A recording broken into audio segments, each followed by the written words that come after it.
let's talk about after those little league years. So when you started to play high school, right? What was that experience like? And did you still have that aspirations? Like, did you start to think, I think I can play baseball beyond high school? Like I can compete at higher levels. Yeah. So I knew it.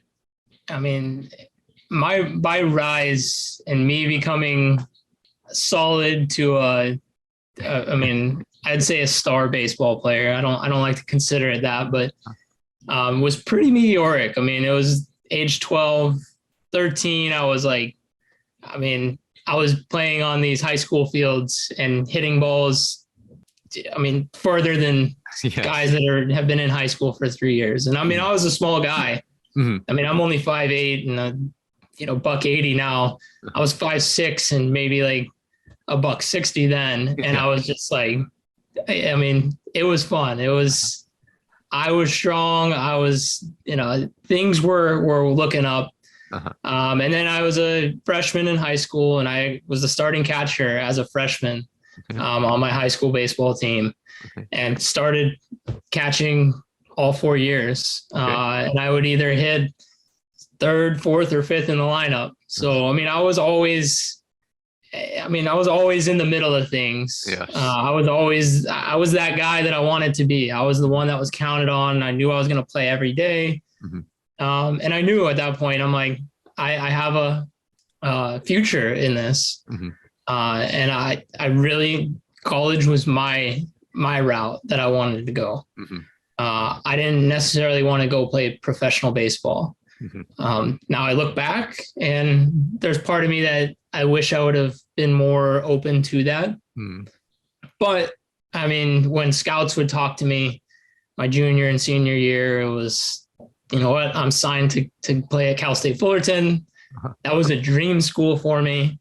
I mean, you look at like notebooks that I had when I was a kid, 12 years old on up, hats, like everything was Fullerton. Everything was, I'm going to be a Titan. So when I signed with them, I was good. I was very happy with what I was doing. So I would tell scouts, like, you're going to have to pay me a lot of money, probably more than I'm worth to get me out of that commitment. And that just, I mean, scouts are automatically going to be turned off by that because there's another guy that's just like me and better than me. That's, it's all over the world. So they can go find another one of me. No problem. For much cheaper, somebody that wants to play for professional baseball right away. Yes.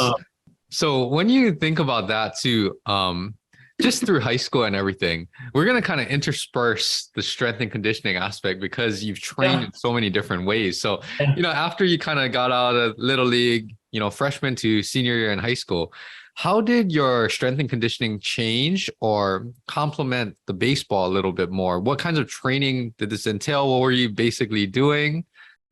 So I really wish I had more.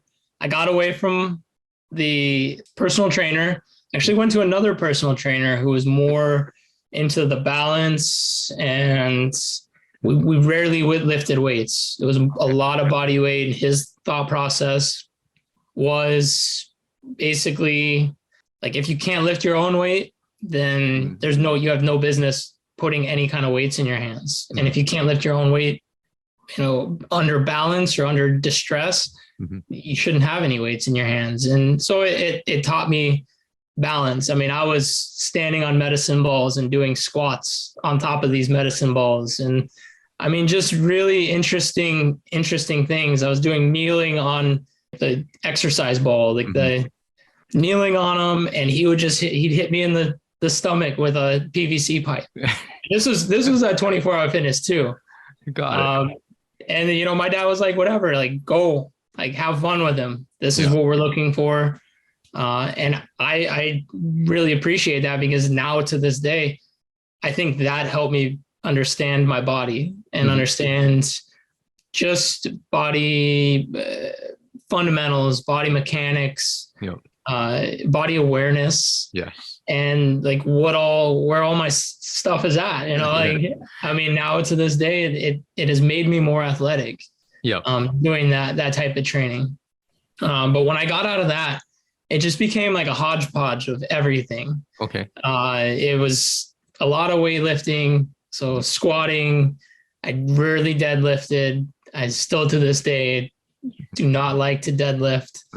I don't know why, but I was squatting as a 14, 15, 16-year-old. I was squatting 425, 430 pounds at the 24-hour fitness. And I was doing it like 5 to 10 times. Yeah. So I was like, I had no real guidance at that point. I was let go, and I'd go through my regular workouts of 5 sets of this, 5 sets of that.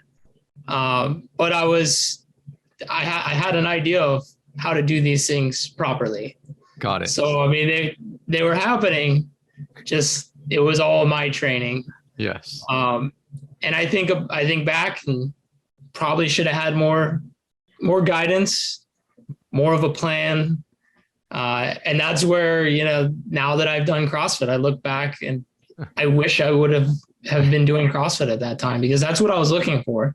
Something quick, something that I was going to get a good workout in. I was going to lift weights. I was going to get stronger. Yep. Because all I wanted to do, I wanted to be on the field. I didn't like the working out at that point was just like, man, I'm just going to get this done. I'm going to get it over with. Yeah. I didn't run very much. I wish I did that too, but yeah, it was a lot of weightlifting. Yes. And yeah, getting big. My dad saw was, you're not going to be tall, so you have to be wide. I'm sure that just, sometimes that trial and error, especially when we're young, we look back and of course you get more knowledge and experience and you're like, oh, we wish we should have done all that. But still, sometimes just that experimentation, trial and error, it did provide some benefit, but it does help you learn a little bit more when you start to do more of the things later on, right?